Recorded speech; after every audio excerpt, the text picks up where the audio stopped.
दोस्तों, स्वागत है आपका स्टोरी जीनी पर, जहां हम आपको अनोखी और दिलचस्प कहानियों के माध्यम से एक अद्भुत यात्रा पर लेकर चलते हैं। आज हम आपको लेकर चलेंगे भगवान श्री कृष्ण के बचपन की उन प्यारी प्यारी शरारतों की ओर, जिनकी यादें आज भी हमारे दिलों में ताजा हैं। साथ ही हम जानेंगे उनके अवतारों और रासलीला की कहानियां, जिन्होंने संसार को प्रेम और भक्ति का संदेश दिया।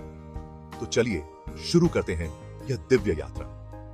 मथुरा में कंस बहुत ज्यादा अत्याचार कर रहा था। उसकी क्रूरता और अत्याचार से मथुरा के लोग बहुत परेशान थे। कंस ने अपने शासनकाल में निर्दोष लोगों पर अत्याचार की हदें पार कर दी थीं। धरती मां बहुत दुखी थी, क्योंकि कंस के अत्याचार से धरती पर अराजकता फैल गई थी। हर तरफ दुख और पीड़ा का माहौल था। वो मदद मांग रही थी। उन्होंने भगवान विष्णु से प्रार्थना की कि वे इस संकट से धरती को मुक्त करें और शांति स्थापित करें। कंस के अत्याचार से मुक्ति दिलाने के लिए भगवान विष्णु ने श्री कृष्ण के रूप में जन्म लिया। भगवान विष्णु ने वादा किया था कि वे धरती पर अवतार लेकर कंस का अंत करेंगे। श्री कृष्ण का जन्म मथुरा के जेल में हुआ था। यह जेल कंस के किले के भीतर स्थित थी, जहां उनके माता पिता को कैद किया गया था। उनके पिता वासुदेव और माता देवकी जेल में बंद थे। कंस ने भविष्यवाणी के डर से उन्हें कैद कर रखा था कि देवकी का 8वां पुत्र उसका विनाश करेगा। जेल के दरवाजे अपने आप खुल गए। यह एक दिव्य चमत्कार था जो भगवान विष्णु की कृपा से हुआ था। वासुदेव जी बाल कृष्ण को लेकर गोकुल चले गए, जहां उन्हें यमुना नदी पार करनी पड़ी। यमुना नदी ने भी अपने जल को विभाजित कर दिया ताकि वासुदेव जी सुरक्षित पार कर सकें, जहां नंद और यशोदा उनका ख्याल रखने के लिए तैयार थे। नंद और यशोदा ने बाल कृष्ण को अपने पुत्र के रूप में अपनाया और उनका पालन पोषण किया। से बोले किया था थे। गोकुल में नंदलाल का बचपन बहुत अच्छे से बीत रहा था। कृष्ण सबके प्यारे थे। उनकी मासूमियत और शरारतें सभी के दिलों को छू जाती थीं। माखन खाना और गोपियों के साथ खेलना उन्हें बहुत पसंद था। कभी वो माखन चुराते और गोपियों को परेशान करते, कभी गोपियों के मटके फोड़ते। उनकी शरारतें कभी खत्म नहीं होती थीं।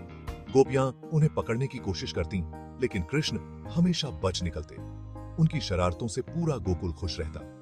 कृष्ण की हरकतों से गांव में हमेशा हंसी खुशी का माहौल बना रहता था। गोकुल के लोग उनकी शरारतों का आनंद लेते और उनके साथ हंसते खेलते रहते। एक बार यशोदा मैया ने कृष्ण को माखन चुराते हुए देख लिया। वो उन्हें डांटने लगी। यशोदा ने कहा, कृष्ण, तुम हमेशा माखन चुराते रहते हो, यह अच्छी बात नहीं है।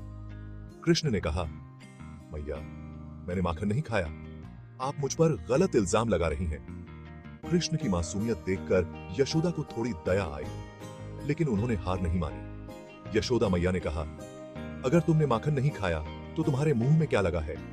कृष्ण ने मुंह खोला और कहा, देखो मैया, मेरे मुंह में कुछ भी नहीं है। यशोदा मैया ने उनके मुख में संपूर्ण ब्रह्मांड का दर्शन किया।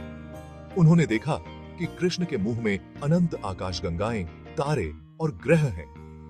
यह दृश्य देखकर यशोदा मैया स्तब्ध रह गईं।